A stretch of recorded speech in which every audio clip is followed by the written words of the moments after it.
பாருங்கள், எடுக்கையில் உடையுது. உடச்சி சாப்பிடணும். அப்பா அப்படியே நம்ம பார்க்கலாம் வாங்குறது.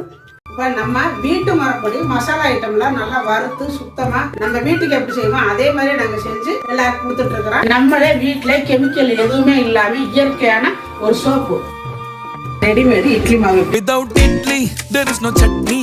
முருங்கை பொடி, பிரண்டை பொடி, 500 சர்க்கரை இருந்தாலும் நார்மலுக்கு 100க்கு 100 கொண்டு வர்ற சர்க்கரை கண்ட்ரோல் பவுடர், நிறைய சத்துக்கள் நிறைந்த சத்து மாவு, செட்டிநாட்டு பிரியாணி மசாலா, பருப்பு பொடி, கருவேப்பிலை இட்லி பொடி, செட்டிநாட்டு சாம்பார் தூள், ரசப்பொடி, மாங்காய் ஊறுகாய், 12 விதமான மூலிகையை சேர்த்து காய்ச்சி எடுத்த ஹேர் ஆயில், ஆவார அரப்பு பொடி. இந்த பொருள் எல்லாம் உங்களுக்கு வேணும்னா கீழே இருக்கிற வாட்ஸ்அப் நம்பருக்கு கேட்டு வாங்கிக்கோங்க.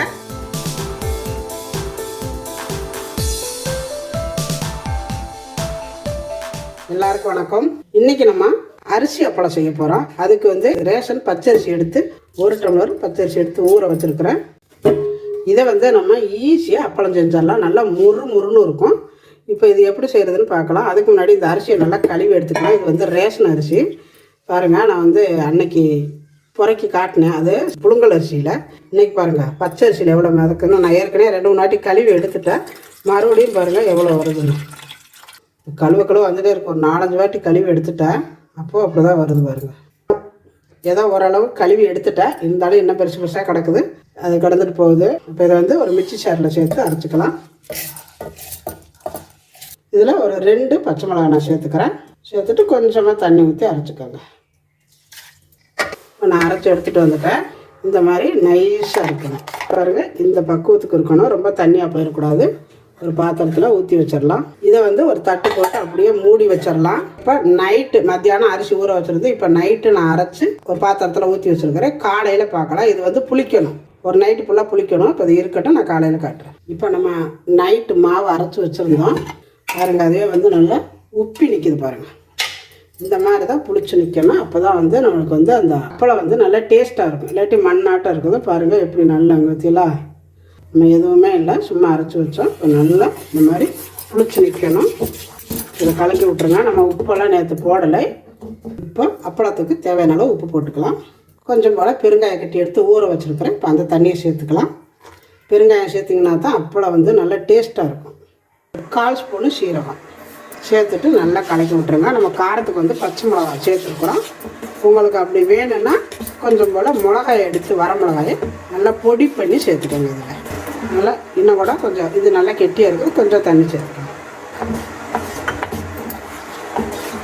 பாருங்கள். இந்த மாதிரி இருக்கணும்.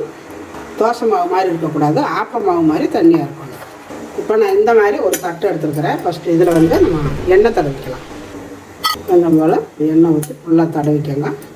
இதில் கொஞ்சமாக 2-2.5 ஸ்பூன் அளவு விட்டுருக்குறேன். உங்களுக்கு கரண்டி இருந்தாலும் சரி, எது இருந்தாலும் சரி. அதாவது ஓரளவுக்கு சன்னமாக இருக்கணும் அப்பளம், அப்போ தான் நல்லாயிருக்கும். இந்த மாதிரி ஊற்றி நல்லா செலாவி விட்டுட்டு இது பார்த்திங்கன்னா இட்லி சட்டியில் தண்ணி வச்சு தண்ணி காஞ்சிட்ருக்குது. நான் இதில் இட்லி பாத்திரத்தை கமுத்து வச்சுருக்கிறேன். உங்களுக்கு எப்படி தோதோ அப்படி வச்சுக்கோங்க. வச்சுட்டு இதை இப்படியே வச்சுருக்கேன். மூடி வச்சு 3 நிமிஷம் இருந்தாலே போதும். இப்போ இருக்கட்டும், நான் காட்டுறேன். இப்போ அங்கே வெந்துட்டுருக்கையில இன்னொரு பாத்திரம் இருந்துச்சுன்னா உங்கள்கிட்ட அதே மாதிரி தட்டு இருந்தாலும் சரி, வேறு கிண்ணம் இருந்தாலும் சரி, அதுலேயும் ஊற்றி வச்சுக்கோங்க. எடுத்தோன்னே வைக்கணும். அப்போ தான் உங்களுக்கு சீக்கிரம் ஆகும். சின்ன கிண்ணத்துலனா ஒரே மாதிரி விட்டுக்கோங்க.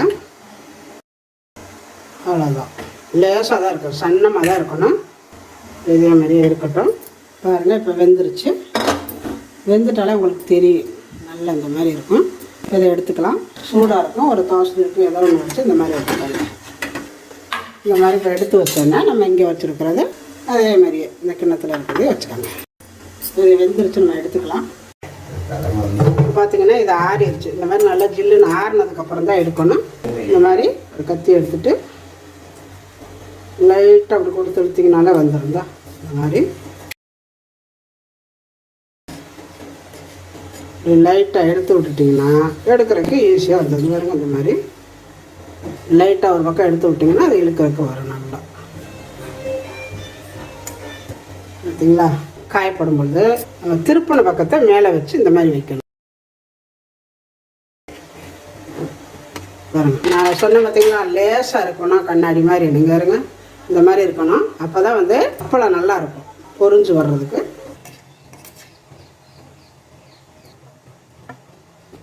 இந்த மாதிரியே எடுத்து எல்லாத்தையும் காய போட்டுக்கலாம்.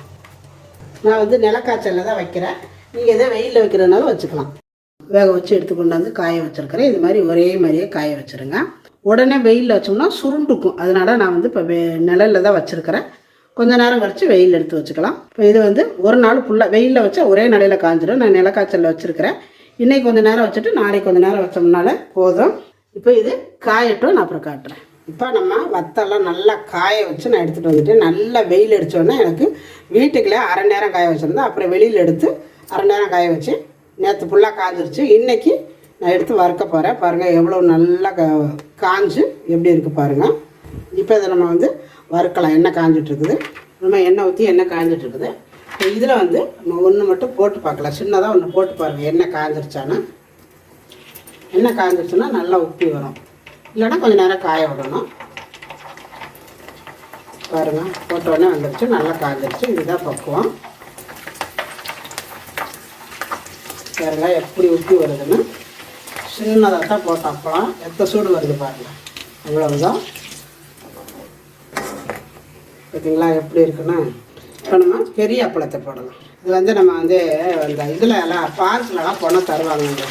செமையாக இருக்கும். அந்த அப்பளத்துக்காகவே பார்த்துட்டு போகணும். அங்கெல்லாம் இது பாருங்க, சட்டி ஃபுல்லாக இருக்குது பாருங்க. நல்லா இந்த மாதிரி ஃபுல்லாக வர விட்டுருங்க. இந்த ஓரம் தரம்லாம் அதுவே பாருங்கள், அந்த சட்டியை விட பெருசாக வந்துருக்கு பார்த்தீங்களா. அப்படியா ஒரு அப்பளம் ஒரு தட்டுக்கு சரியாக இருக்குது.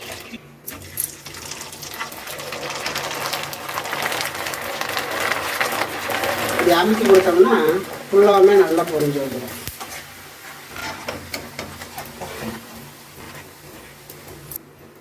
இந்த ஒரு அப்பளம் வச்சு தட்டை நிறைஞ்சு போச்சு. இன்னொரு அப்பளம் வைக்கிறதுக்கு இடம் இல்லை.